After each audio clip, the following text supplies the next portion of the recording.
예, 나훔서를 지금 살펴보고 있는데요. 나훔서는 3장까지 되어 있고 화요일까지 진행이 됩니다. 간략하게 다시 한번 소개를 드리자면 여러분, 아수르의 수도가 니느웨입니다. 이 아수르에 대한 심판을 직접적으로 다룬 책이 요나스입니다. 요나스가 하나님께서 요나 선지자에게 니느웨에 가서 외치라고 말씀하셨습니다. 뭘 외칩니까? 바로 심판이 있다는 것을 외치라고 말씀하셨습니다. 그때가 언제냐면은 요나는 여로보암 2세 때의 선지자입니다. 여로보암 2세는 주전 793년에서 주전 753년까지 통치했던 왕입니다. 그러니까 주전 8세기 중반에 이 요나가 활동을 했었습니다. 그리고 그 다음에 나훔서가 바로 이 니느웨, 아수르에 대한 멸망을 다시 선포를 합니다. 이때가 언제냐면은 요나가 8세기 중반, 그리고 나훔서는 7세기 후반, 아수르가 실제로는 주전 612년에 멸망을 하게 됩니다. 바로 그 전에 있었던 예언이기 때문에 한 100년이 더 지난 겁니다. 자, 세 번째 말씀을 드리는데, 나훔은 하나님께서 위로하시다라는 뜻을 가지고 있습니다. 느헤미야도 하나님께서 위로하시다. 나훔, 느헤미야, 왠지 사촌 같죠? 예, 이름이 비슷합니다. 같은 이름입니다. 자, 1장에서는 이제 하나님께서 아수르, 니느웨를 멸망시키실 것이다 하는 예언을 선포를 합니다. 그리고 오늘 2장에서는 아주 구체적으로 어떻게 멸망시키실 것인지 바로 아주 구체적인 예언이 이제 선포가 됩니다. 1절 말씀에 보면 파괴하는 자가 너를 치러 올라왔나니 이렇게 되어 있습니다. 여기 나오는 파괴하는 자, 아수르를 파괴하는 자 1절 말씀입니다. 그게 누구냐 하면은 바로 메대와 바벨론입니다. 아수르 다음에 바벨론이 이제 세계를 제패를 하죠. 바로 이 메대와 바벨론, 바로 이 메대와 바벨론이 아수르를 파괴하는 자가 됩니다. 파괴하는 자가 됩니다. 1절에 파괴하는 자 이렇게 되어 있고 3절의 말씀에 보면은 그의 용사들의 방패는 붉고 그의 무사들의 옷도 붉다 이렇게 되어 있습니다. 그 당시에 아수르의 군대가 주로 쓰는 색깔이 보랏빛이었다고 합니다. 예. 그런데 메대와 바벨론이 쓰는 그 옷은 군복은 붉은색이었습니다. 그래서 바로 메대와 바벨론을 상징하는 것입니다. 하나님께서는 반드시 심판을 하십니다. 예. 그런데 여러분, 이 심판이라는 것은 하나님의 심판은 양면성이 있습니다. 악한 자에게는 멸망의 도구입니다. 멸망의 역사입니다. 그러나 성도들에게는 구원의 역사입니다. 즉 우리 주님께서 임재하십니다. 재림하십니다. 그러면은 마지막 최후의 심판이 이루어지는데 그때 어떤 이들에게는 바로 멸망의 심판, 지옥으로 가는 심판이 되고, 그리고 어떤 사람들에게는 영원한 생명의 심판, 즉 구원의 역사가 이루어진다라는 것입니다. 그래서 심판은 양면성이 있습니다. 둘 중에 하나니까 확률은 반반입니다. 그런데 확률은 반반이 아니라 믿는 자는 100% 천국에 가고 예수를 영접하지 않는 자는 100% 지옥에 갑니다. 예.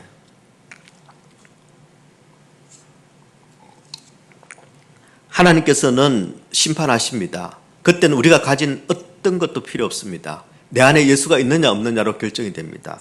그래서 하나님께서 회수하실 때, 우리를 부르실 때 우리가 가져갈 수 있는 것은 아무것도 없습니다.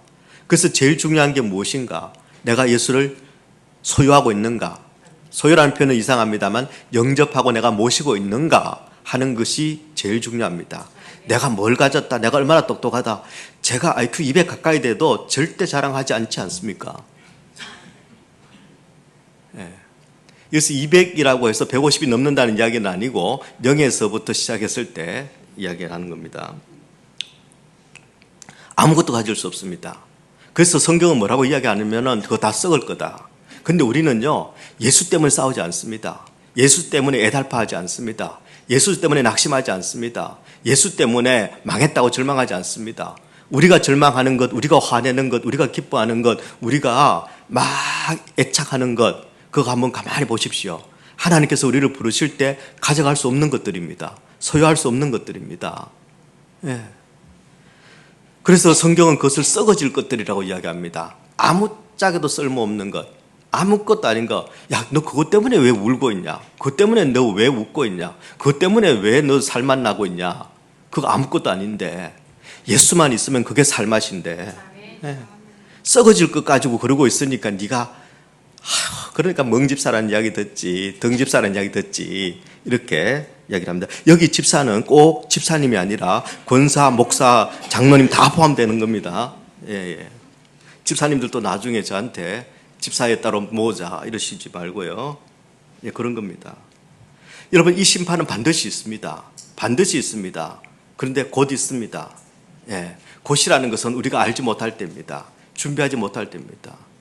여러분, 지금 베네수엘라에서 지금 강도 7.2, 그 다음 7.3, 예, 난리가 아닙니다. 지금 사상자가 얼마나 될지 추산도 못합니다. 사상자가 아마도 10,000에서 10만 명 정도일 것이다. 사망자도 10,000명이 넘을 가능성이 많다. 근데 집계는 안 될 겁니다. 예, 그렇습니다. 근데 그분들을 생각해 보십시오. 갑자기 흔들리네 하다가 끝이 나버린 겁니다. 그 수많은 사람들이. 예. 아니, 조금 자주 흔들리다가, 많이 흔들리다가 좀 예고편이라도 보여주다가 그러면 그 사이에 내가 예수를 믿을까 말까, 영접할까 말까, 에라 모르겠다. 그래서 또 예수를 믿어지는 건 또 아니에요. 그죠? 저는 숨 넘어가기 바로 전에 또 예수를 안 믿는 분을 봤습니다. 죽을 때 되면 믿겠지. 절대 죽을 때 안 믿습니다. 이상하죠. 그게 안 되죠. 그렇습니다. 심판은 곧 옵니다. 예, 반드시 임하고 곧 옵니다. 그런데 여러분, 이 심판은 오직 하나님으로부터만 옵니다. 하나님으로부터만 옵니다. 여러분, 아수르는 300년 동안 절대 권력을 행사했습니다. 잔인했습니다. 비열했습니다. 아무도 안 봐줬습니다. 왜요? 내가 나중에 조금 힘이 붙이고 내가 좀 가난해지고 내가 나중에 약해지고 그럴 때는 쟤 덕 볼지도 모르니까 지금 좀 잘해놓자. 그러지 않습니까? 지금 좀 투자하라고 생각하고 좀 베풀자. 이런데 아수르는 자신이 있었습니다. 영원히 나는 성자고 너는 패자다. 그러니까 자비를 베풀지 않는 겁니다. 자비는 왜 베풉니까? 만에 하나 하나님이 나를 좀 좋게 봐주실까 봐, 아니면 만에 하나 이 사람이 나중에 성공해서 혹시라도 나한테 신세를 갚을지 모르니까 그렇게 생각하는데 아수르는 자신이 있었습니다. 그래서 자비가 없는 겁니다. 무자비한 겁니다. 자신 있는 겁니다. 네. 아무한테나 함부로 했습니다. 그게 아수르입니다. 그걸 300년을 했습니다. 네. 잔인했고 비열했습니다. 그런데 하나님께서 영원히 갈 것 같은 그 아수르를 아무것도 아닌, 그때 당시 아무것도 아닌 메대, 바벨론, 아무것도 아닌, 정말 아수르가 왔을 때는 저런 시시한 것들이라고 부르는, 그것들을 통해서 하나님은 심판하신다고 말씀하고 있습니다. 이럴 때는 어느 편에 있어야 됩니까? 얼른 아수르가 아니라 바벨론으로 갈아타야 되는 거예요. 바보같이 아수르 그러고 있으면 안 되죠. 예. 그게 아니라 여러분, 바벨론도 하나님께서 쓰시는 겁니다. 악한 도구로 쓰시는 겁니다. 그래서 아수르 편에 붙느냐, 바벨론 편에 붙느냐, 어디에 붙어야 살아남느냐, 이거요, 줄타기 해봐야 소용없습니다. 하나님 편에 붙어야 됩니다. 그저 바벨론도 아수르도 메대도 애굽도 다 하나님께서 그냥 도구로 쓰십니다. 악한 도구로 쓰이는 게 있고 선한 도구로 쓰이는 게 있고 하나님께서 쓰십니다. 그래서 하나님의 섭리는 아수르에 의해서도 바벨론에 의해서도 저지되거나 취소될 수 없습니다. 그래서 우리가 명심해야 되는 게 있습니다. 하나님이 하시는 일에 맞서지 마십시오. 하나님 하시려고 하는 일에 거역하지 마십시오. 누가 맞설까요? 누가 거역할까요? 우리 중에 똑똑한 사람이 그렇습니다. 똑똑한 사람이 그렇습니다. 그런데 우리 하나님께서는 하나님의 섭리를 어떻게 이루어집니까? 약한 자가 강한 자를 부끄럽게 하는 겁니다. 작은 자가 천을 이루는 겁니다. 그게 하나님의 섭리입니다. 왜 그렇습니까? 하나님의 하시는 일에 맞서지 않을 때, 하나님을 거역하지 않을 때, 하나님 앞에 순종할 때, 형편없는, 사람이 보기에는 아무것도 아니지만 하나님께서는 그 사람을 통해서 하나님의 위대한 역사를 이루어 가시기 때문입니다. 그래서 우리가 해야 될 일은 눈치를 잘 보고 있다가 어디에요? 하나님 편에 서야 됩니다. 그런데 사람들은요, 전부 이걸 고민합니다. 지금 아수르인가 바벨론인가? 내가 지금 어디로 가야 될지. 그리고 묻습니다. 목사님이 아수르입니까 바벨론입니까? 그러면 제가 뭐라고 대답합니까? 침을 뱉어서 때려봐라. 오른쪽은 아수르고 왼쪽은 바벨론이다. 그렇게 하면요, 감사합니다 그럴 겁니다. 그런데 저한테 그렇게 잘 안 묻죠. 왜요? 목사님 뻔하지 하나님 편에 서라 그러겠지 안 묻습니다. 왜 안 묻습니까? 나는 하나님 편에 서 있기 때문에 안 묻는 사람이 있고, 목사님한테 가봐야 하나님 편인데 하나님 편 말고 지금 바벨론이냐 아수르냐 어느 게 더, 이걸 묻는 겁니다. 그거 묻지 마십시오. 그 저한테 로또 번호 묻는 거하고 똑같습니다. 전 모릅니다.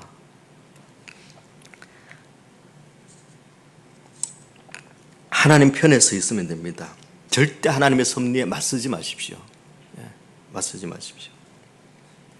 그러려면 또 하나님의 뜻인지 아닌지를 또 분별할 수 있어야 되겠죠. 그래서 여름에는 성경 통독이 보약이다. 복더위에는 성경을 먹어야 된다. 말씀을 먹어야 된다. 다른 거 먹을 생각하지 마시고, 철 되면 꼭 챙겨 먹는데 성경은 왜 때 되면 안 챙겨 드시는지 모르겠어요. 1년에 적어도 몇 도 갈까요? 알아서 속으로 생각하십시오. 겉으로 이야기했다가는 또 지탄의 대상이 되실 수 있습니다. 좀 전에 보니까 저 최소 5도 이런 생각 가지신 분이 있는데, 속으로만 결단하시길 바랍니다. 그리고 하나님의 심판은 완전합니다. 다르게 말하면 사람의 생사화복, 그리고 국가의 흥망성쇠, 모든 것이 하나님의 주권에 달려 있습니다. 제가 이런 말 안 하려고 그랬는데, 제가 한국 가서 이 말 했다가 바가지 욕 먹었습니다. 한국의 미래는 윤석열도 이재명도 아닙니다. 예수님입니다. 이랬는데요. 근데 예수님인 건 알겠는데, 근데 예수님이 이재명 편에 붙었는지 윤석열 편에 붙었는지 너무 궁금해 하시는 거예요. 요 정도 하겠습니다. 그냥 아무것도 아닙니다. 거기에 붙어 있지도, 거기에 달려 있지도 않고 하나님께 달려 있습니다. 하나님의 주권적 섭리 안에 달려 있습니다. 여러분, 아수르는 믿을만 했습니다. 300년 동안 한 번도 약해진 적이 없었습니다. 300년 동안 여러분, 그 메소포타미아의 모든 부와 모든 귀와 모든 영화를 다 300년 동안 장악하고 있었습니다. 30년도 아니고 300년입니다. 가장 막강한 그런 국부를 가지고 있었고, 가장 정예부대를 가지고 있었습니다. 게다가요, 이 니느웨가 어디느냐면은 티그리스 강과 무슨 강이죠? 유프라테스 강. 어느 강이 더 길다? 새벽기도 나오신 분은 압니다. 유프라테스 강이 더 깁니다. 5자잖아요. 더 길 수밖에 없잖아요. 실제로도 더 깁니다. 지도 보시고 하나는 티그리스, 하나는 유프라테스인데 어느 걸 길게 그릴까? 그러면 글자 많은 게 더 깁니다. 니느웨가요, 니느웨가 티그리스 강과 유프라테스 강 요 사이에 있습니다. 한쪽은 강이 딱 막고 있고요, 다른 한쪽은 방파제를, 서쪽에는 북남 동 서쪽에는 방파제를 세웠습니다. 그리고 북, 동, 남쪽으로는 큰 호수가 둘러싸게 만들었습니다. 거기다 높은 성벽을 쌓았습니다. 아무도 그 성을 침략할 수가 없습니다. 그런데요, 하나님께서 큰 홍수로 깨뜨리십니다. 오히려 잘 닦아놓은 성벽, 잘 만들어놓은 방파제, 이게요, 여러분, 바벨론 적군의 통로가 돼서 쫄딱 멸망합니다. 믿었던 것, 내가 가지고 있었던 믿었던 것 때문에 오히려 멸망이 가속화됩니다. 여러분, 보니까 그렇더라고요. 돈 있는 사람이 돈 때문에 망하더라고요. 돈 없는 사람은 돈 때문에 망할 이유가 없어. 그래서 돈 없는 사람 지금부터 웃으며 살자. 왜? 우리는 돈 때문에 망할 일은 없다. 이렇게 생각하시면 됩니다. 믿었던 것이 오히려 멸망의 도구가 됩니다. 내가 의지하는 것이 멸망의 도구가 됩니다. 믿어서 나를 낙심시키지 않고 실망시키지 않는 분은 예수님밖에 없습니다. 예수님밖에 없습니다. 세상 다 아닙니다. 내가 너를 어떻게 키웠는데 뭐 어떻게 키워요? 뭐 그래도 아닙니다. 자식도 아닙니다. 남편 하나 믿어볼까 했는데 그것도 아닙니다. 내가 보니까 아무도 아닙니다. 예수님만 우리를 실망시키시지 않습니다. 그래서 우리는 여러분 세상이 아무리 요동친다 하더라도 그 주님만 바라봐야 되고 그 주님만 믿어야 되고 그 주님만 의지해야 합니다. 그리고 정말 내 인생을 결정하실 수 있는 분 하나님, 바로 그 하나님의 주권적 섭리에 나는 순종을 해야 되는 것입니다. 여러분 세상은 우리가 찬양드렸던 것처럼 거짓과 속임수가 난무합니다. 거짓밖에 없습니다. 속임수밖에 없습니다. 나이스하게 속이느냐 아니면은 무지막지하게 속이느냐 그 차이지 세상은 우리를 속입니다. 이 속에서 여러분 낙심할 것이 아니라 하나님께서는 반드시 그분의 공의를 드러내신다. 그분은 심판하신다. 그러나 하나님의 주권 아래 있는 백성들에게는 그 심판의 날은 구원의 날이 된다 하는 것을 믿고 그 하나님의 주권을 신뢰하는 것, 그것을 우리가 믿음이라고 이야기하고 믿음 생활이라고 이야기합니다. 그런 믿음 가운데서 승리하는 저와 여러분이 되시기를 소원합니다. 본문을 읽어보시면요, 얼마나 이 아수르에 대한 멸망, 이 심판이 엄미하게 그렇게 임하는가 하는 것이 나옵니다. 근데 왜 이렇게까지 하실까요? 2절의 말씀에 보면은 여호와께서 야곱의 영광을 회복하시되 이스라엘의 영광 갖게 하시나니 이렇게 되어 있습니다. 우리 하나님께서 이렇게 아수르를 심판하시는 이유, 바로 주전 612년에 메대와 바벨론을 통해서 이 아수르를 완전히 깨뜨리시는 그 이유가 뭔가? 바로 하나님께서 그의 백성의 영광을 회복시키시기 위해서입니다. 아니 근데 뭐 이렇게까지 할 일인가? 모르죠 나는. 근데 하나님께서는 이 하나님을 배신하고 하나님을 배역하고 오히려 우상을 섬기고 있는 이 하나님의 백성이라는 여러분 무늬만 있지 실제 껍데기만 있지 아무것도 없는 이 이스라엘 백성들, 이 유다 백성들, 이 하나님의 백성들, 이런만 하나님의 백성인 이들을 위해서 하나님께서 이렇게까지 하고 계시다라는 사실입니다. 바로 그들에게 영광을 회복시키시기 위해서입니다. 여러분 어떤 것이 야곱의 영광일까요? 어떤 것이 이스라엘의 영광일까요? 여러분 야곱은 베델에서 하나님을 만납니다. 하나님의 집이 있다는 것을 압니다. 이 땅의 삶이 아니라 하나님의 나라가 있다는 것을 베델에서 벳엘 하나님의 집에서 목도를 합니다. 하나님께서 언약을 맺어주십니다. 하나님을 만난 것, 그것이 영광입니다. 우리는 가끔 대단한 분들이 우리를 알아주면 아이고 감사합니다라고 이야기합니다. 그리고 또 뭐라고 이야기합니까? 아이고 영광입니다. 이렇게 이야기합니다.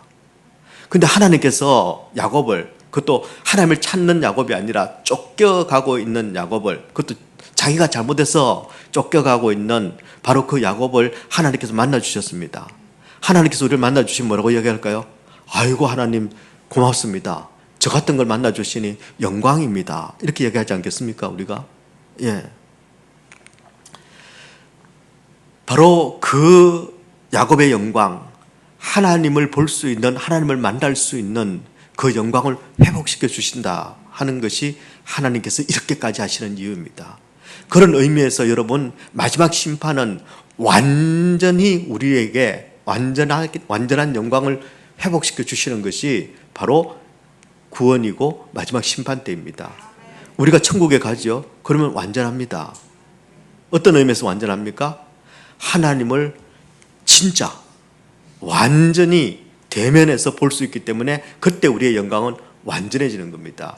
그게 내가 막 빛을 받고 뭔가 후광이 비치고 이런 게 아니라 하나님께서 나를 이렇게 대접해 주시니, 나를 이렇게 맞아 주시니, 나의 모든 것을 깨끗하게 해 주시니 하나님 고맙습니다. 하나님 정말 영광입니다. 이렇게 하나님이 나를 만나 주시니, 나를 불러 주시니 하나님 영광입니다. 이렇게 얘기하는 겁니다.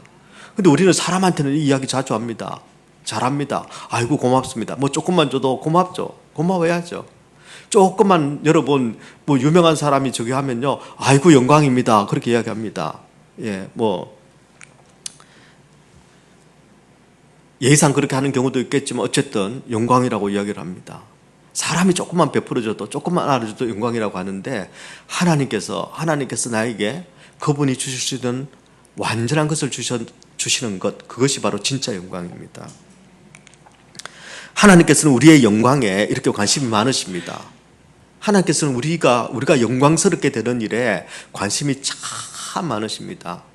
그럼 역으로 제가 말씀을 준비하면서 사실 오늘 말씀은 영광을 회복하라입니다. 우리가 어떻게 하나님께 영광을 돌릴 수 있는가라는 걸 제가 어젯밤에 많이 묵상을 했습니다. 그리고 난 다음에 여러분 오늘 새벽에 저는 조금 일찍 묵상을 하면서 진짜 하나님의 영광이 무엇인가에 대한 그런 묵상을 좀 많이 하게 됐습니다. 그래서 오늘 제가 송환 목사님에도 어젯밤에는 내가 말씀을 마치고 기도할 때 우리가 좀 전에 불렀던 찬송 있죠. 세상의 유혹 시험이 이거, 왜 하나님께서 이 심판의 전쟁, 그러다가 제가 또 바꿨습니다. 기대하시라 개봉박도 주님 큰 영광 받으소서로 바꿨습니다. 예. 자, 일단 제가 영광이 무엇인가 하면은 여러분 히브리어로는 카보드라는 말을 씁니다. 그리고 헬라는 뭘까요? 독솔로지라는 말을 아십니까? 여러분 헬라어로 영광은 독사입니다. 독사. 거기서 독솔로지가 나온 겁니다. 독사. 외우기 쉽죠? 아니면 그냥 발음이 어려우시면요, 그냥 경상도식으로 독사 그러셔도 됩니다. 독사. 히브리어는 카보드입니다. 뭐가 그러면 독사고 뭐가 그러면 카보드입니까? 뭐가 영광입니까? 여러분 그냥 아주 간단하게 말하면 하나님과 피조물과는 전혀 다릅니다. 이 다름을 표현할 길이 없으니까 이걸 우리에게는 없는 하나님만 가지신 이 다름, 이것을 뭐라고 표현했냐면 영광이라고 표현한 겁니다. 영광. 다른 말로 피조물일 수가 없는, 오직 창조주만 가질 수 있는 그런 완전함, 탁월함, 이것을 우리가 영광이라고 부르는 겁니다. 그래서 이걸 번역을 하는데 이게 번역할 게 마땅치 않잖아요. 그러니까 영어로는 glory라고 표현을 했습니다. 그리고 이제 한자어죠. 사실은 영광이라고 번역을 했습니다. 영화로운 빛, 이런 뜻입니다. 왜냐하면 그분을 우리가 볼 수 없으니까, 제대로 볼 수 없으니까 그냥 영화로운 빛이다, 영광이다, 이렇게 표현했습니다. 하나님은 영광스러운 분이십니다. 다른 말로 우리와는 다른 분이십니다. 다른데, 하나님은 우리와 다르신데 그 하나님은 우리를 아실까요? 다른데 아실까요? 예, 아십니다. 하나님과 우리가 다른데 우리는 하나님을 알까요? 모릅니다. 우리는 하나님을 모릅니다. 다른데 하나님께서는 자기를 아시고 우리를 아십니다. 우리는요, 우리를 모르고 하나님도 모릅니다. 그렇습니다. 그러니까 우리가 하나님이 영광스럽다는 것을 우리가 알 수 있을까요? 없을까요? 우리가 하나님이 얼마나 영광스러운지 모릅니다. 말만 영광 그러지 모릅니다. 근데 우리가 모르는 이 영광을 여러분 알 수 있도록 만드신 분이 예수님이십니다. 예수님께서 뭐라고 말씀하십니까? 우리 사순절 특세 때 요한복음을 했습니다. 요한복음 17장 1절은 이제 다 기억하시죠? 사순절 얼마 안 지났으니까. 그때 요한복음 17장은 여러분 예수님의 대제사장적 기도입니다. 거기에 보면 예수님께서 17장 1절에서 뭐라고 하나님께 간구하느냐면은 아버지여 때가 이르렀사오니 아들을 영화롭게 하사 아들로 아버지를 영화롭게 하여 주시옵소서. 하나님께서 아들을 영화롭게 하고 아들은 하나님을 영화롭게 하는 겁니다. 그래서 하나님께서 우리에게 영광을 주시고 우리가 하나님께 영광을 돌려드릴 수 있는 겁니다. 그러니까 하나님을 알지 못하는 자, 특별히 여러분 이 영광은 오직 아들을 영화롭게 하셨을 때만 아버지께 영광을 돌릴 수 있도록 하셨습니다. 예수를 모르는 사람은 하나님께 영광 돌릴 수 없습니다. 예. 예수님께서 십자가를 지신 이 구원의 사건이 우리에게는 영광의 사건인 겁니다. 하나님을 알게 만들고 하나님을 만나게 한 그런 사건이기 때문에 그렇습니다. 그래서 그러면 우리가 영광스럽다 영광스럽다 이 이야기를 어떻게 하느냐 하면은 예수 그리스도께서 십자가를 지심으로 우리가 하나님께 나아갈 수 있는 길이 열렸죠. 그러면은 그 길을 가는 사람, 그래서 그 길을 통해서 하나님을 만나는 사람은 만났을 때 어떨까요? 뭐 보이지도 않네, 들리지도 않네, 느껴지지도 않네, 끝. 이렇게 끝이 나는 게 아닙니다. 예수를 영접하게 되면 우리가 하나님에 대한 감이 생깁니다. 식스센스가 아니고 영감이 생깁니다. 영감. 그 영감이 생긴다는 건 무슨 뜻입니까? 하나님께서 살아계심을 설명을 할 수 없는데 내가 느낍니다. 확실히 느낍니다. 그걸 뭐라고 이야기하냐면 하나님을 내가 만났다라고 이야기합니다. 하나님을 느꼈다라고 이야기하고 하나님을 절감했다라고 이야기하고 그게 뭐냐면 내가 하나님을 대면했다라고 이야기하는 겁니다. 진짜 하나님 얼굴 보신 분 있습니까? 저보다 잘생기셨던가요? 예. 하나님의 얼굴을 대면했다라는 것은 그 하나님의 존재를 예수의 십자가를 통해서 내가 이제는 절감, 내가 가진 이 십자가를 통해서만, 영이 살아남을 통해서만 가질 수 있는 이 감각을 통해서 내가 하나님을 느낀 겁니다. 절감을 한 겁니다. 근데 예수를 믿으면 이 감각이 생깁니다. 이 감각이 있는데 이 감각을 안 써먹는 사람을 뭐라고 그럴까요? 믿음이 약한 사람. 이 감각이 없는 사람, 믿음이 없는 사람. 그런 겁니다. 이 감각이 있는 사람이 예수를 믿는 사람이고 하나님을 믿는 사람입니다. 그래서 만약 이 감각이 없다면요, 그걸 둘 중에 하나입니다. 예수를 내가 믿지 않든지 아니면 예수를 믿는데 내가 영적인 문둥병에 걸려서 감각을 잃어버린 겁니다. 그러면 둘 중에 어느 것이든지 간에 회복해야 됩니다. 회복해야 됩니다. 하나님을 내가 절감하게 되는 것, 그것이 바로 하나님의 얼굴을 대면한 것입니다. 그것이 바로 하나님의 영광을 내가 영적으로 내가 영광을 느끼고 누리는 것입니다. 그래서 우리가 하나님께 영광, 영광, 영광이라고 말할 수 있는 겁니다. 예. 여러분, 가장 단순하게는요, 구원의 은혜는 영광입니다. 우리 구원받았습니다. 고맙죠? 아이고, 괜히 구원하셔가지고 새벽에 잠아 죽겠는데 새벽 기도까지 나와야 되고, 눈도 침침한데 성경도 읽어야 되고, 하나님 왜 나를 괜히 구원하셔가지고 나를 이렇게 귀찮게 하십니까? 이런 사람 있습니까? 없습니다. 왜냐하면 그런 사람은 구원을 받지 않은 사람입니다. 구원받지 않은 사람은 새벽 기도나 성경이나 이런 거 관심이 없습니다. 근데 내가 구원 받았는데도 만약에 이런 마음이, 목사님 내 마음을 어떻게 이렇게 잘 알지? 그러면 회개하십시오. 여러분, 구원받았다. 제일 먼저 드는 생각이 뭡니까? 고맙죠. 예수님이 나를 위하여 십자가에 달려 돌아가셨는데 이게 고맙지 않으면 그건 인간이 아니죠. 아니지. 인간이니까 죄인이니까 그럴 수는 있겠는데, 그래서 예수님을 영접하게 되면 너무 고맙죠. 어떻게 나 같은 죄인을 용서하실 수 있는가? 어떻게 나 같은 것 때문에 이런 분이 자기 목숨을 버리실 수 있는가? 어떻게 나 같은 걸 위해서 이분이 십자가에서 그 고통을 당하실 수 있는가? 그러니까 감사합니다. 그리고 나를 불러주시니 영광입니다. 큰 영광입니다. 내가 큰 영광, 만나 뵙게 돼서 영광입니다 하는 이게, 예수를 만나고 하나님이 나를 만나주셨으니까 너무 고맙습니다. 나를 만나시기 위해서 아들까지 내어주셨으니 내가 그럴 만한 존재가 아닌데 나를 만나주시기 위해서 아들까지 내어주셨으니 나 같은 게 뭐라고? 아이고, 영광입니다. 이게 우리가 하나님 앞에 영광이라고 부르는 겁니다. 영광이라고.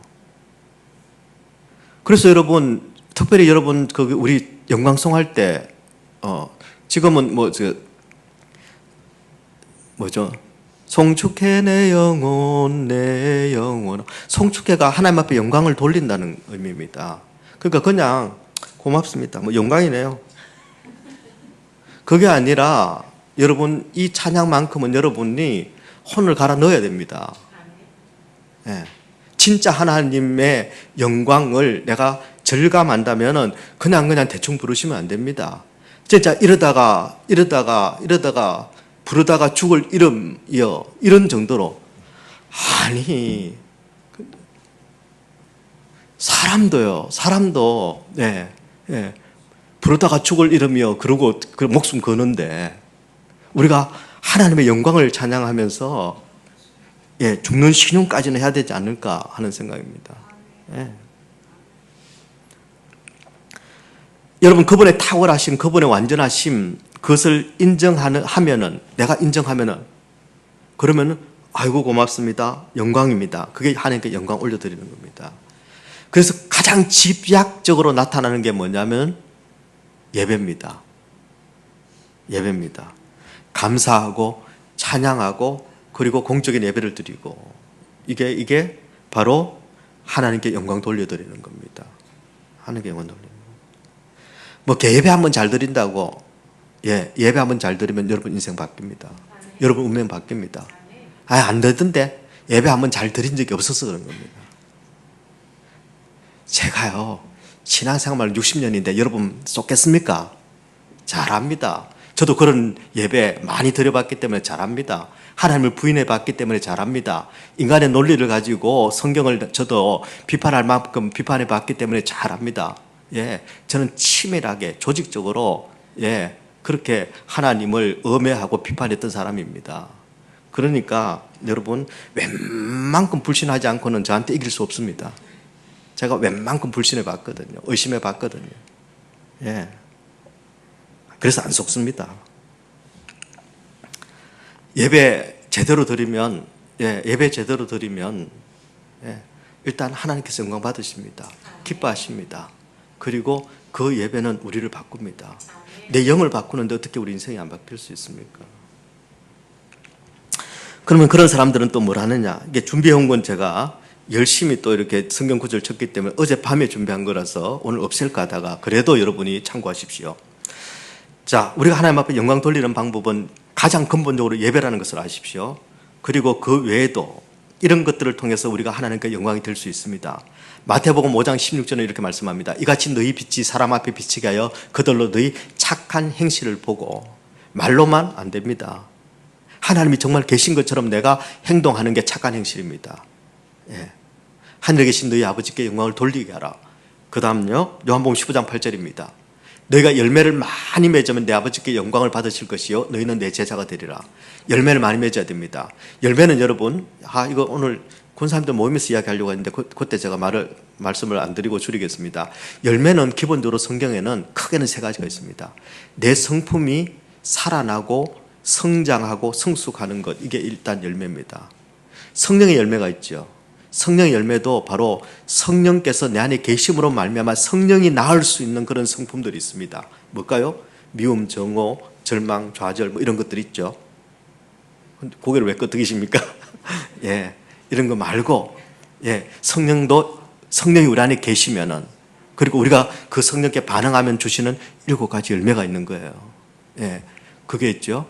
그리고 또 한 가지는 여러분 전도의 열매가 있습니다. 구원의 열매가 있습니다. 태신자 여러분 품으시고 여러분 기도하시고 이게 바로 열매가 되는 겁니다. 열매가 되는 겁니다. 자, 로마서 4장 20절의 말씀에 보면요, 믿음이 없어 하나님의 약속을 의심하지 않고 믿음으로 견고하여져서 하나님께 영광을 돌리며. 하나님의 약속을 의심하면은 여러분 영광이 안 됩니다. 하나님의 약속을 의심하지 않는 것, 믿음으로 견고한 것, 어떤 상황 가운데서도 흔들리지 않는 것, 그게 하나님께 영광 돌리는 겁니다. 조금만 있으면 하나님 없는 모양이야, 안 계신 모양이야, 나를 안 보시는 모양이야, 누구만 사랑하고 나는